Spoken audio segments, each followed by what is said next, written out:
2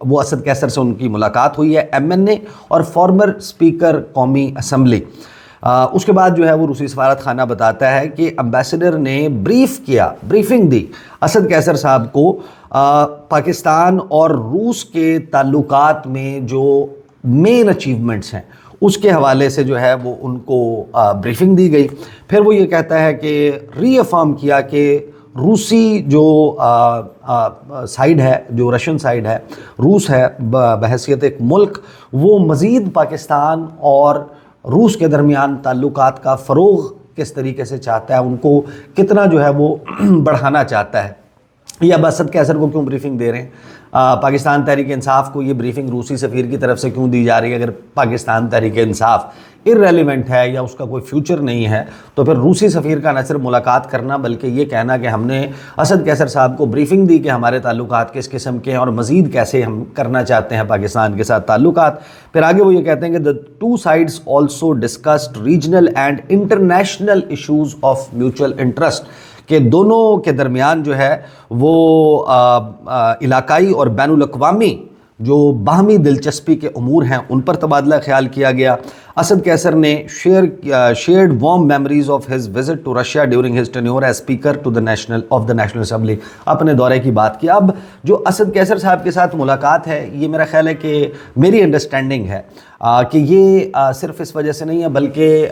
اس میں جو امریکہ کی طرف سے اب امریکہ کی جو اپ کمنگ ایڈمنسٹریشن ہے اس کی طرف سے جو وارمتھ دکھائی جا رہی ہے عمران خان کے لیے اس کو بیلنس آؤٹ کیا جا رہا ہے، اور یہ ماسکو کی، کریملن کی انسٹرکشنز کے بغیر ممکن نہیں ہے کہ اب اگر عمران خان رشینز کو یہ پاسبلٹی نظر آ رہی ہے کہ عمران خان کسی ممکنہ امریکی دباؤ کی وجہ سے جیل سے باہر آ سکتے ہیں تو وہ یہ نہ ہو کہ میسج یہ جائے کہ ان کو صرف شکر گزار امریکہ کا ہونا چاہیے کہ امریکہ نے ان کی اس وقت میں مدد کی، کیونکہ یہ سب کا جو ہے وہ ایک میوچل اوپینین ہے کہ عمران خان جیل سے باہر آتے ہیں تو یہ بڑا ہی مشکل ہو جائے گا موجودہ حکومت کے لیے چلنا، اور اگر اس میں کوئی ڈیل جو ہے یا ایک ایسا معاملہ عمران خان کے لیے سیٹنگ کریٹ ہو جاتی ہے کہ جس میں ایونچولی وہ پرائم منسٹر کے عہدے پر آ جاتے ہیں تو پھر ظاہر ہے کہ وہ یہ تو یاد رکھیں گے کہ کس نے مشکل وقت میں ان کی یا ان کی جماعت کی مدد کی تھی اور کس نے نہیں کی تھی، تو اس کو شاید بیلنس آؤٹ کرنے کے لیے میرا خیال ہے کہ یہ کیا جا رہا ہے۔ اور یقیناً روسی سفیر نے، یہ میری انڈرسٹینڈنگ ہے، یہ میری انفارمیشن نہیں ہے، کہ اسد کیسر صاحب کو عمران خان کے نام ایک خصوصی پیغام بھی دیا ہوگا۔ یہ عین ممکن ہے کہ چاہے وہ آن بہاف آف ولادیمر پوٹن ہو، چاہے وہ آن بہاف آف سرگئی لاوروو ہو، لیکن یہ ملاقات جو ہے وہ بلا مقصد نظر نہیں آتی۔ عین اس وقت جب امریکہ سے رچرڈ گرینل کے ٹویٹس آپ دیکھ رہے ہیں، کچھ باقی جو وائبز آ رہی ہیں بائی پارٹیزن اس وقت اپ کمنگ ایڈمنسٹریشن کے حوالے سے، وہ یقیناً یہ ہے کہ جو امریکہ میں موجودہ حکومت ابھی جو قائم ہونے والی ہے وہ عمران خان کے حوالے سے بڑا کوزی اپ کر رہی ہے، تو ایونچولی اگر عمران خان اس کے تحت باہر آ جاتے ہیں تو یہ شاید اس کو کاؤنٹر کرنے کی کوشش ہے۔ اب آ جاتے ہیں جو ٹویٹس ڈیلیٹ کیے گئے ہیں، دین ٹورڈز دی اینڈ ہم بات کریں گے جو کنفیوژن ہے اس وقت، بڑی شدید قسم کی کنفیوژن ہے انکل گرینل کے حوالے سے۔ جو ٹویٹس ڈیلیٹ ہوئے ہیں وہ بھی بڑے انٹرسٹنگ ہیں۔ ایک ٹویٹ ہے جو ARY نیوز جو ہے اس کی طرف سے آفیشیلی ٹویٹ کیا گیا تھا، پروگرام میں ڈسکشن ہوئی تھی، اور اس پروگرام کی ڈسکشن میں جو گفتگو تھی وہ گفتگو اصل میں بڑا امپورٹنٹ ہے کہ آپ نے ٹویٹ ڈیلیٹ کیا کون سا ہے اور کس کے کہنے یا دباؤ کے اوپر کیا ہے۔ ARY نیوز کا جو ٹویٹ تھا وہ جو بیورو چیف ہیں امریکہ کے جہزیب علی، از اے گڈ فرینڈ، بڑے اچھا ان کے ساتھ تعلق بھی ہے، ان کا جو ہے انہوں نے جو بیسیکلی بات کی وہ گفتگو بڑی حیران کن تھی کہ اس میں تاثر یہی تھا کہ پاکستان تحریک انصاف پیسہ لگا رہی ہے امریکہ میں، کانگریس مین پہ پیسہ لگایا جا رہا ہے، اور پیسہ جو ہے وہ یعنی کہ ڈالر چھاپنے والے ملک کو ڈالر مانگنے والے ملک کے لوگ جو ہیں وہ فنڈ کر رہے ہیں لابنگ فرم کے ذریعے۔ اور یہ الزام آپ کو پتہ ہے کہ پاکستان میں بہت سارے میڈیا ہاؤسز اور اس میں بیٹھے ہوئے لوگوں کی طرف سے لگایا جا رہا ہے کہ رچرڈ گرینل جو گفتگو کر رہے ہیں یہ میں نہیں بول دی، میرا یار بول دا یا پیسہ بول دا، تو وہ پیسہ لگ رہا ہے، ڈالرز لگائے جا رہے ہیں۔ رچرڈ گرینل نے کوئی پتہ نہیں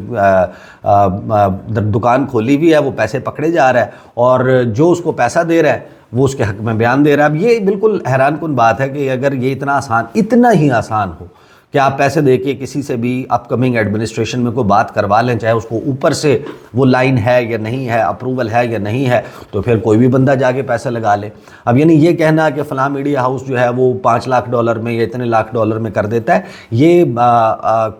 کہیں کہیں درست بھی ہے، لیکن یہ ایسا کون سی بات ہے کہ یہاں پر میڈیا ہاؤسز کا منہ بھرنے والی حکومت وہ انٹرنیشنلی اپنے لیے ایک ایسی سچویشن کریٹ نہیں کر پاتی جہاں عمران خان کے خلاف اور ان کے فیور میں آرٹیکلز بھی چھپ رہے ہوں اور لوگ بھی گفتگو کر رہے ہوں۔ بہرحال ARY نے اور باقی چینلز نے بھی بہت سارے پروگرامز کیے جس میں یہ تاثر ملتا ہے کہ رچرڈ گرینل جو ہے وہ پیسے پکڑ کر یہ سب کچھ کر رہے ہیں، لیکن اس کے اوپر یہ جو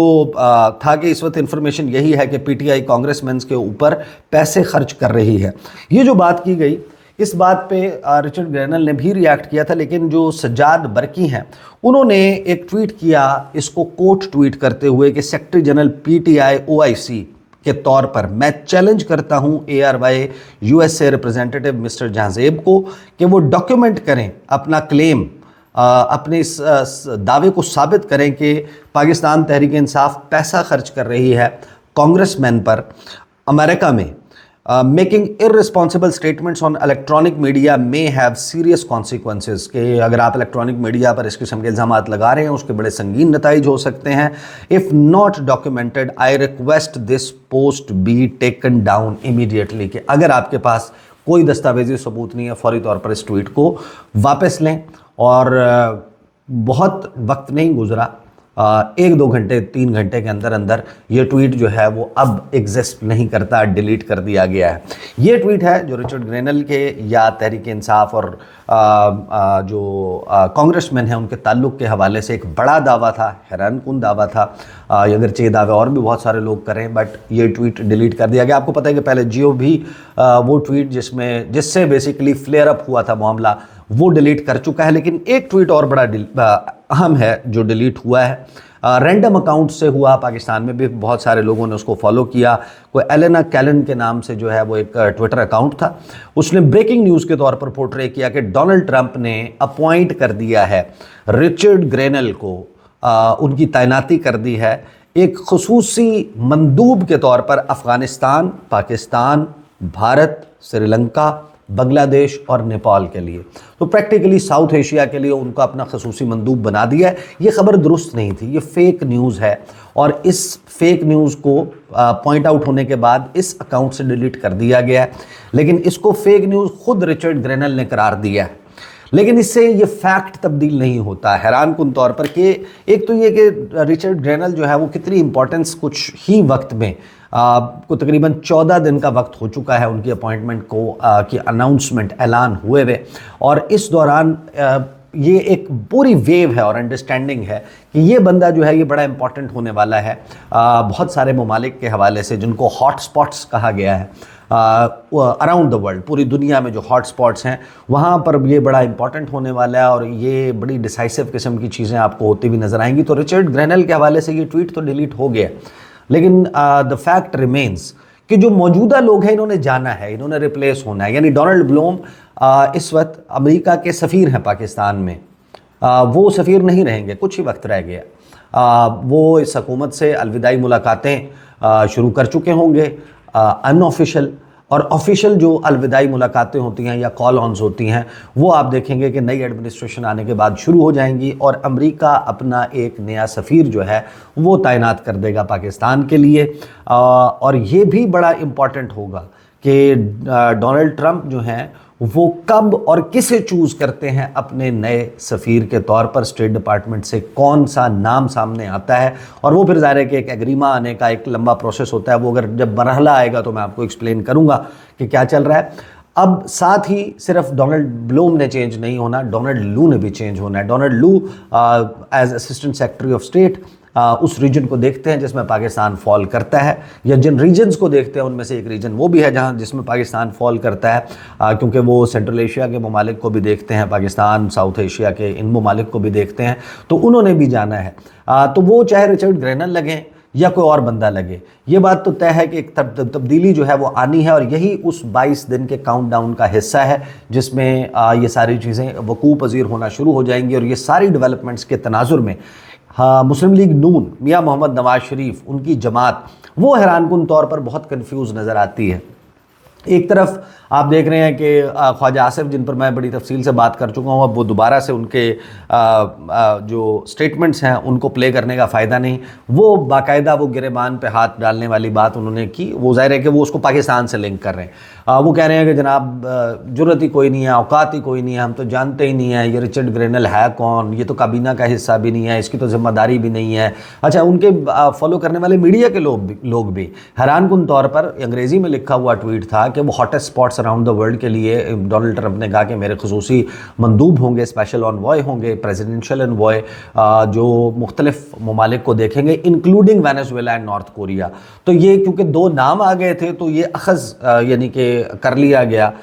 بہت سارے میڈیا ہاؤسز یا میڈیا ہاؤسز میں بیٹھے ہوئے لوگ اور مسلم لیگ نون کے لوگ اچھے بھلے جن کو انگریزی آتی ہے ان کی بھی بات کر رہا ہوں کہ وہ بھی جو ہے وہ یہ کہہ رہے تھے کہ نہیں یہ تو وینزویلا اور نارتھ کوریا کے لیے خصوصی مندوب ہے، اس کا پاکستان سے کیا تعلق ہے، یہ خام خواہی پاکستان کے بارے میں بات کر رہے ہیں. لیکن ایک طرف تو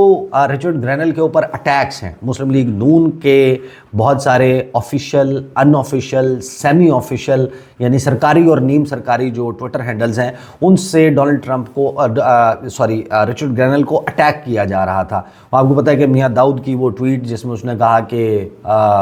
تہمت لگا کہ ماں پہ جو دشمن سے داد لے اس سخن فروشوں کو مار دینا چاہیے، اور پھر اس کے نتیجے میں کیا ہوا کہ اس نے کس طریقے سے اس پر ریاکٹ کیا. پاکستان کے سفیر سے جواب طلبی،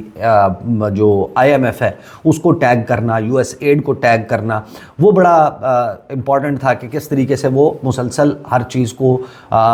رد عمل بھی دے رہا ہے، ریاکٹ بھی کر رہا ہے، بات بھی کر رہا ہے، ہر چیز کا جواب بھی دے رہا ہے. لیکن مسلم لیگ نون جو ہے اس کی تمام تر یہ جو حملے ہیں جو رچرڈ گرینل پر کیے جا رہے تھے، کروائے جا رہے تھے، اپنے لائک مائنڈڈ لوگوں سے کروائے جا رہے تھے، لیکن سائملٹینیسلی ہم حیران کن طور پر دیکھتے ہیں کہ وہی رچرڈ گرینل جس کے بارے میں مسلم لیگ نون کے لوگ بیٹھ کر، وہ طارق فضل چودھری بھی غالباً ان کے ساتھ بیٹھ کر جو ہے کچھ اسی قسم کی باتیں کر رہے تھے، حامد میر کے ساتھ گفتگو محمد مالک کے ساتھ جو خواجہ آصف صاحب نے کی وہ بھی آپ نے سنی ہوئی ہے کہ جہاں پر وہ کہتے ہیں کہ بھئی میں تو اس کا نام پہلی دفعہ سن رہا ہوں، یہ بندہ کون ہے. جو بندہ جس کا نام آپ نہیں جانتے اسی کو پھر مسلم لیگ نون، کنفیوزڈ مسلم لیگ نون، میاں محمد نواز شریف با جماعت ان کی جماعت کے لوگ وہ یہ اب سمجھنے سے قاصر ہیں کہ رچرڈ انکل جو ہیں ان کا گریبان پکڑنا ہے یا ان کے پاؤں پکڑنے ہیں. کچھ لوگوں نے گریبان پکڑ لیے. اس کے بعد آپ ٹویٹس دیکھیں کچھ لوگوں کی، یعنی یہ ٹویٹس خیر اس کے اوپر تبصرہ جو ہے وہ تو پہلے بھی بہت ہو چکا ہے، میاں جاوید لطیف کی اور کوئی غلط انگریزی میں انجسٹس کے ساتھ سٹینڈ کریں گے وہ آپ نے دیکھ لیا ہوگا، طلال چودھری والی بھی. لیکن ٹویٹس کا سلسلہ شروع ہو جاتا ہے اور معاملہ صرف رچرڈ گرینل کا نہیں ہے. رو کھنہ جو ہے ان کا تعلق دوسری جماعت سے ہے، ان کے ساتھ بھی احسن اقبال نے جو ہے، اب فار ایگزامپل میاں جاوید لطیف کیا ٹویٹ کرتے ہیں، ڈیئر رچرڈ گرینل، میرے پیارے Richard گرینل، have you ever felt the crushing weight of being falsely accused, torn away from your loved ones and locked away in a cell for months? I have. Under Imran Khan's fascist regime, I was unjustly imprisoned, an innocent man, my family devastated. My ailing mother suffered because of it. The pain was unbearable, but my innocence was ignored, swept aside by a government that used power to silence those it feared. And through all that suffering, not a single word from you, no tweet, no message of support. Was my family's pain too small to matter to you, or do you only speak for justice when it fits your narrative? True justice stands for everyone, not just the ones you choose. اب یہ طریقہ کار بھی بڑا حیران کن. اچھا بہت سارے لوگوں نے، تحریک انصاف کے لوگوں نے جاوید لطیف کی ڈونلڈ ٹرمپ پر سٹیٹمنٹس، مسلم لیگ نون کی ڈونلڈ ٹرمپ پر سٹیٹمنٹس اور اس کو برا بھلا کہنے کی، کیپٹل ہل حملہ وغیرہ وغیرہ یہ ساری چیزیں ٹیگ کی ہوئی ہیں. وہ آپ نے کیونکہ دیکھی ہوئی ہیں تو آئی ول ناٹ ریپیٹ دیم. لیکن اس ٹویٹ کو دیکھیں یا پھر آپ احسن اقبال صاحب کی جو رو کھنہ کو، جنہوں نے ایک ویڈیو بیان جاری کیا کہ جو رچرڈ گرینل مطالبہ کر رہے ہیں میں اس سے ایگری کرتا ہوں، عمران خان کو رہا کیا جائے، اس کے اوپر انہوں نے وہ کیا. تو اس کے اوپر احسن اقبال نے لکھا کہ honourable representative row Khanna, I wish you had made similar tweet when Imran Khan incarcerated me and other opposition leaders as PM in false cases. My arm is permanently deformed because Imran Khan arrested me 3 days after a major surgery, and despite doctor advising and court ordering therapy, he denied it to me. Imran Khan is not a political prisoner. He is facing criminal charges for siphoning 190 million returned by UK NCA to Pakistan from state of Pakistan's exchequer. He embezzled expensive state gifts with bogus receipts. Are these actions